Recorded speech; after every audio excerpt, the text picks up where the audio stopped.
Welcome to the Trauma Therapist Podcast. My name is Guy McPherson. I interview incredible people who've dedicated their lives to helping those who've been impacted by trauma. A big thank you to our sponsors and our guests who are supporting this show.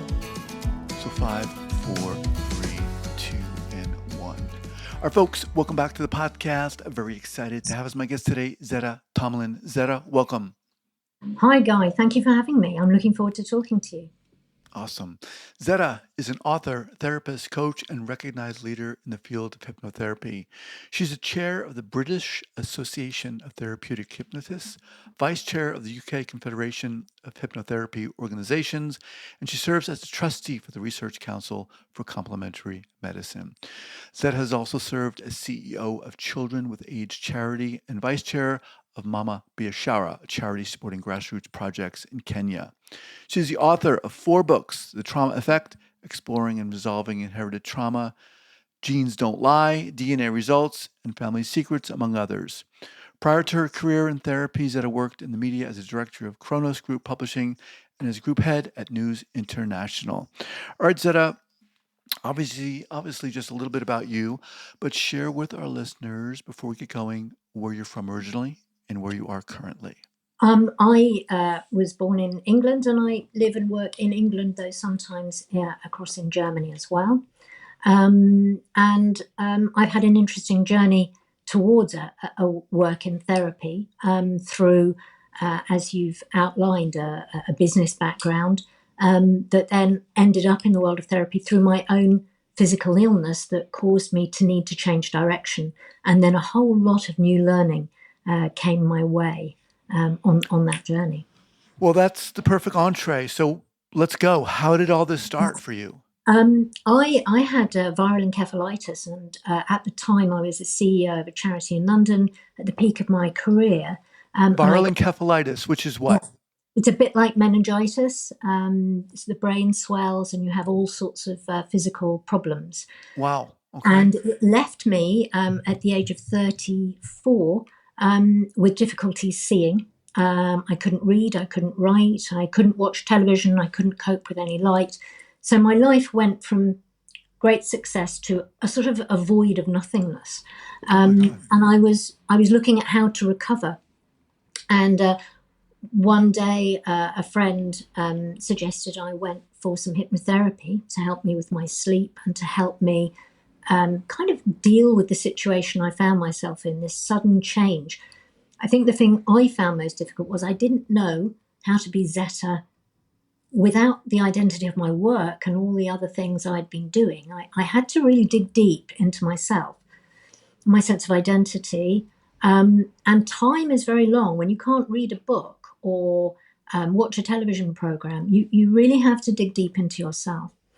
And I had this experience of hypnotherapy, which was life-changing. All right, Zetta, I gotta pause you here because you're saying these amazing things and you're jumping over these juicy parts. Okay. So wait a minute. You got this job. You're loving it. You're successful. What were you doing specifically? I was a CEO of a charity in London. Okay. So how do these symptoms start to appear? I just became really ill one day. I had terrible head pain. I was being sick. I couldn't function. I was just really, really ill. And for 6 weeks, I couldn't get out of bed. You know, I was really bad. So you go to the doctor. Yeah. And they say what?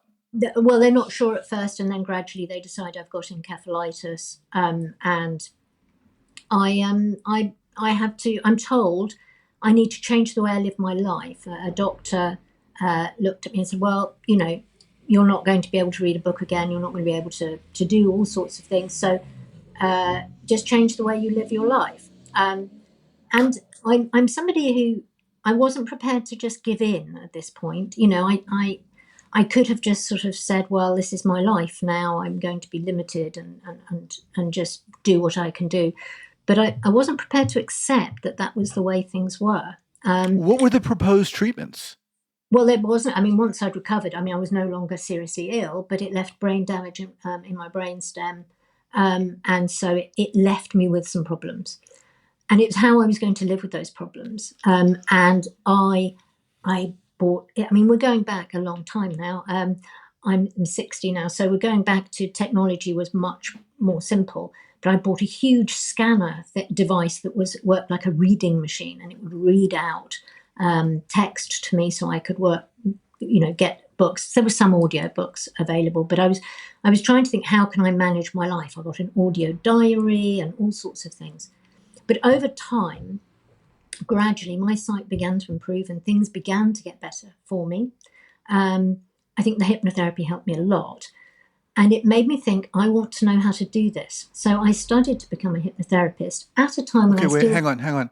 Yeah. What was talk to us about your experience with hypnotherapy, and how did you get to hypnotherapy? Were you just like so I desperate was you got to desperate. try anything? Yeah, I'll try anything. And a friend recommended it to me and said, have you thought of doing this? And I had some hypnotherapy, which got me sleeping properly again. My sleep had been very disturbed. Helped me with my pain management. I had really bad headaches, which were quite debilitating. And I thought, I want to understand how this works, because I'm feeling a lot better. I'm feeling physically a lot better, psychologically a lot better. So I approached a trainer and said, will you train me? I said, I've never trained someone who couldn't see to read and write. Obviously we'll have to do things very slightly differently. I was with a group of people. What was interesting about it was, though, because I couldn't sit and read a script or look things up, everything had to be in my head. So I had to learn scripts by rote. I had to learn how it all worked. I took my exam orally, whereas everyone else was writing an exam paper. I had to answer questions that were directed to me. Obviously, you have practical demonstrations as well. But I found it very, very enjoyable and liberating, and found I could do something. So I started to work as a hypnotherapist at a time when I was beginning to see more. I could take a few notes. I could do a little bit. And Wow. gradually, I began to get more and more recovery. And my doctor said, it's amazing, your brain has kind of rerouted around the brain damaged area through the work that you've done. And I've got I'm not 100%, but I've reached a level of recovery I could never have dreamed of. Hang on, Zetta. Take us back to your first experience with hypnotherapy. At first I thought, this isn't going to work for me. I don't know how I'll relax into it. I feel a bit stressed and anxious. How's that going to be? But within 5 minutes, I was loving it. The relaxation I felt, I finally felt someone had some answers for me. And I responded really well to it. So when you say hypnotherapy, in your particular specific experience, was that a single episode? Was that multiple No, episodes over months? I had some hypnotherapy, a few sessions, and then when I began to train, we all practiced on each other, and the trainer practiced on me. So I was having quite regular hypnotherapy for about a year, really. And then, during that process, I got stronger and stronger. Okay. And I continued to do a lot of work with self-hypnosis. I changed the way I lived my life a lot, and understood the power of suggestion and belief. And I wasn't prepared to believe I was done at 34, and so I began to rebuild my life. And that belief I think I had in myself helped my recovery. And I'm not saying we can't heal everything. I'm not making any grandiose claims. But I think we can work with certain conditions and using the power of belief because if we believe things are going to go wrong, they're more likely to do so. We just have to look at the placebo effect and the nocebo effect. Mm-hmm. I find that fascinating. I did a lot of research in writing my books around the power of suggestion and how people respond to this. For example, there was a research project done at a university in Munich, and they were doing a trial of antidepressants, and one of the people on the trial took an overdose of a placebo antidepressant, but went into respiratory arrest and his system began to shut down because he believed he had taken an Sure. overdose. And so just that belief had made his system shut down. So what we believe is so important. And I brought that passion into my work that I do with my clients. Now, we're not big on self-disclosure to our clients because it's about them. It's not about me. Right. If I feel a little bit about my story will help my client, then I will tell them. And this took me on a longer journey with what I learned from my clients and what made me reflect more, which brought me more into trauma.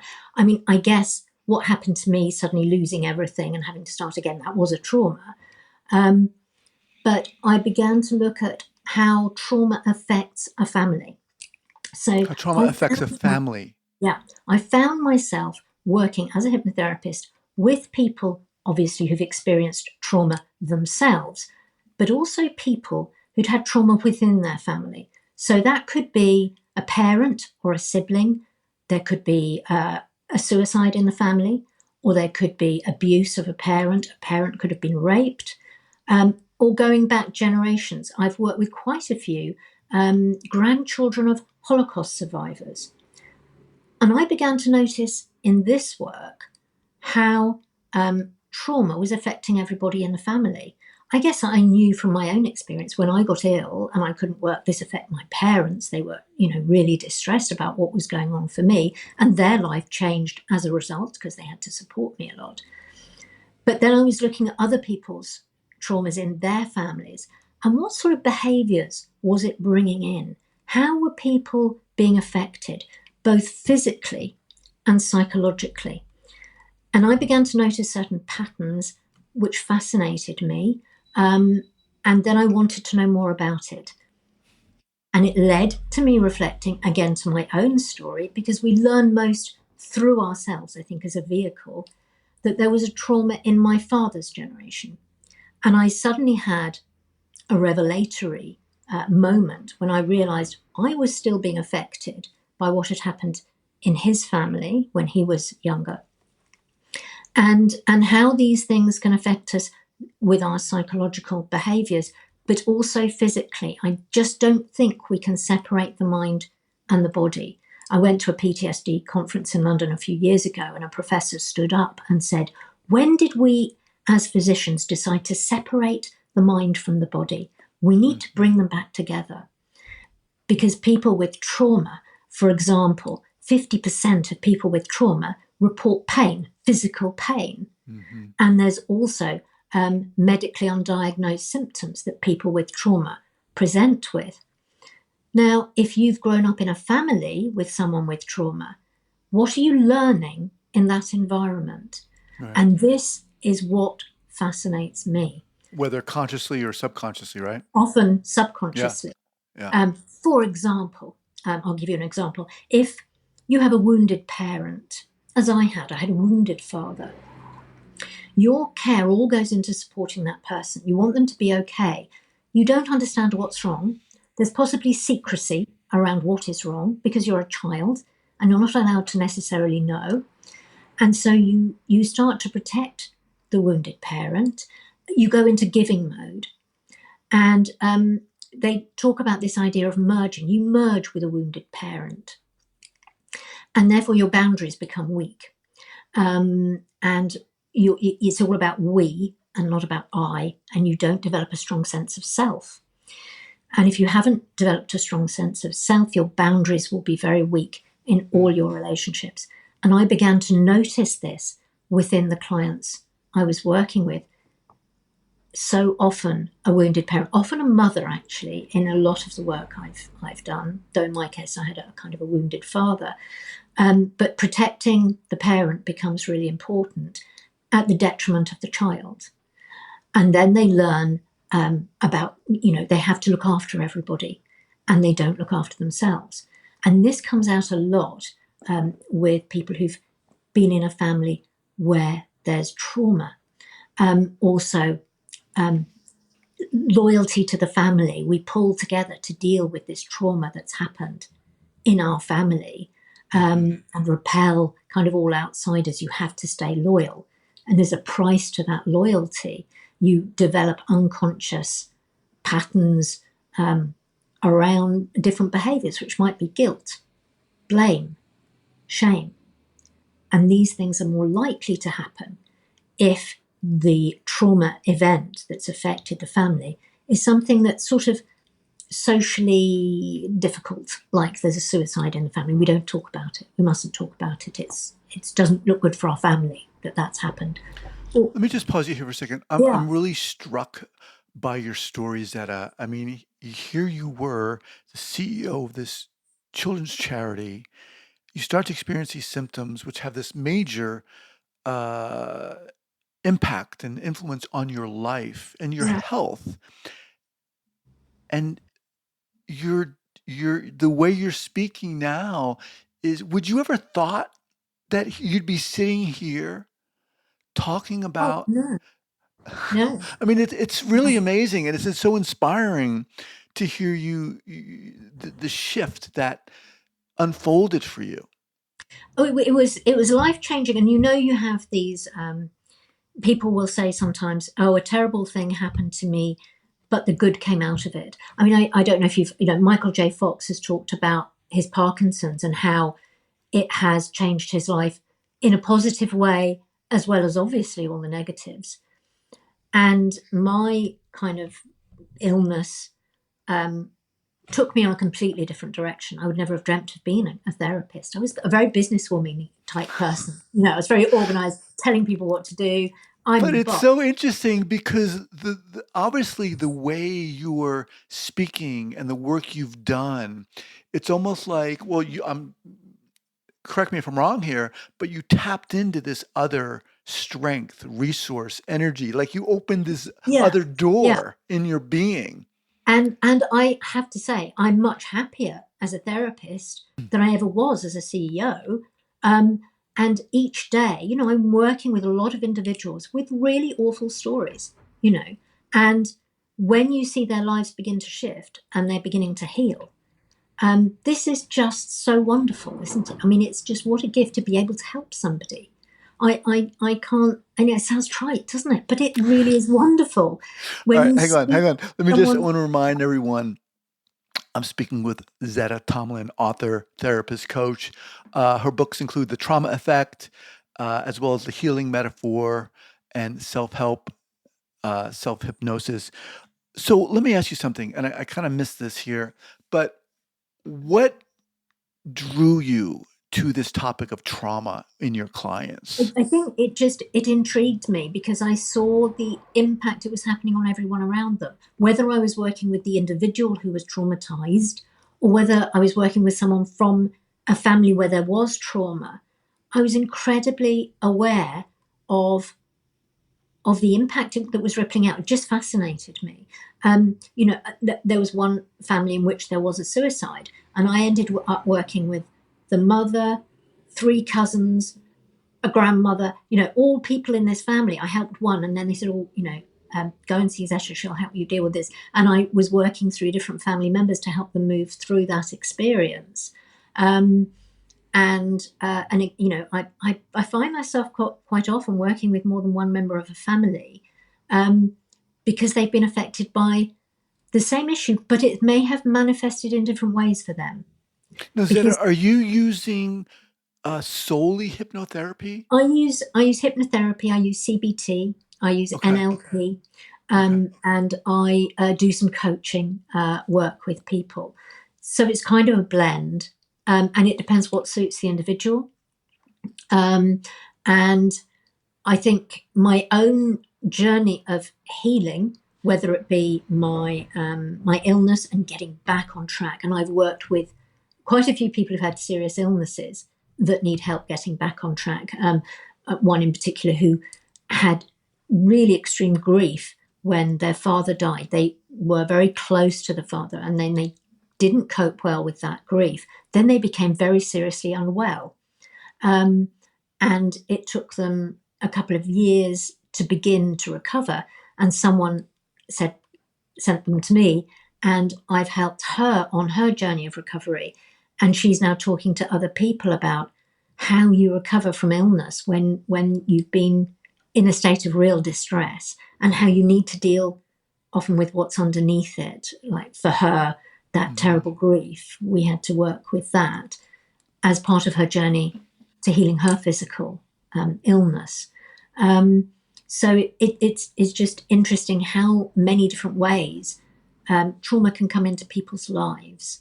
And often it's not your own. If it's somebody else's trauma and you learn from them, for example, to dissociate from emotional situations, because that's what your parent does, so that's what you then do. It's not your problem, it's their problem, but you're enacting their response to that problem. And you're going to carry that into your children's lives. I've read so widely on this. There's a lovely book by a woman called Emily Wanderer Cohen called Generation After Generation. And her mother was in a concentration camp. And there were many ways in which this affected bringing up her children. But one was a perfectionism. Her mother, because she'd been in a concentration camp, you don't want to draw attention to yourself by getting something wrong. You have to be right. You have to be good to stay safe. That's how you stay safe. So she had this incredible perfectionism, which she brought into her family. And then they were trying to live up to this perfectionism, and it created a lot of problems for them. So it's so interesting how you trace the psychological responses to a trauma, but how it infects. I think infect is not too strong a word, a family. And then everyone is responding to that and learning different ways of being. Like guilt is something that so many families have. For example, if there's a suicide in a family, everyone takes on guilt for not having saved that person. And then that might go on to the next generation, that guilt. Shame, I'm ashamed of my family. Shame is a very interesting emotion because in our development, it had a role. I'm sure you've come across this, that we have to be safe. We had to be part of the tribe. And so we don't want to do anything that will get us ejected from the tribe, or we will die in isolation. So shame was an emotion that developed for us to keep us behaving in a certain way, to keep us safe within the tribe. So shame can come into a family where something's happened. Maybe it could be an abuse situation, or rape, or suicide. You can feel shame. But if it's not your shame and you learn shame, how can you deal with it? Because it's not your shame. Or blame. The safe thing to do is to blame someone else for what happened to me.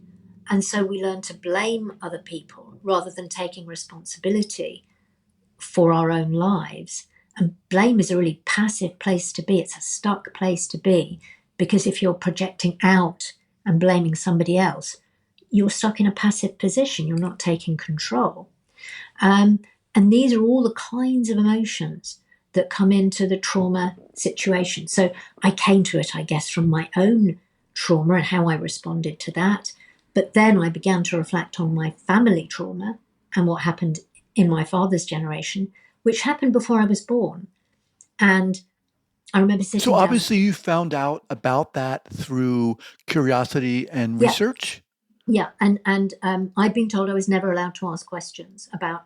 I mean, in brief, and I don't want to get into the ins and outs of it, but my aunt and her 3 children all died, and this was something that wasn't talked about. There was a picture of her in my grandmother's home, but we didn't talk about it, so it was a secret. And secrets are really scary. Secrets make us quite fearful, and dealing with the reality is often better than the secret. There's a really good writer who wrote a book, Gabrielle Schwab, on the haunting of secrets and trauma in a family. And it's like fighting shadows because you don't know what it is. I wasn't allowed to know about it. My father, up until he died, said, I don't want you to research this. I want you to promise me not to look into this because I don't want you to be hurt by what happened in the family. And I am hurt by what happened in the family. Too late. You've had this secret all these years. You won't talk about it. And as I began to unpack it, I realized how much it had influenced his behavior, how he had clung to me as a child, because these 3, he had lost 2 nephews and a niece under the age of 11. when he was a young man. And so I was the surviving child in this family. My father only had one sibling. So when I was born, I was the survivor. I was the only person coming out of this family. So I was really clung to. And various behaviors came out of this experience as I began to understand it more. And so, yes, it was only after he died I felt I could research it, and I did. And it was a very emotional journey, because it was a story that involved newspaper headlines. I was seeing headlines about my own family in the press, going back to the 1950s, and all before I was born. And I remember saying to my mother, gosh, how could you think this wouldn't affect me? Because my mother's still alive. And she said, well, it happened before you were born. And we started to talk about it. And I started to explain to her, a woman in her now 90s, how this trauma had affected her marriage, her life, our life. And we needed to work with the healing. It needed to end now. That healing needed to occur.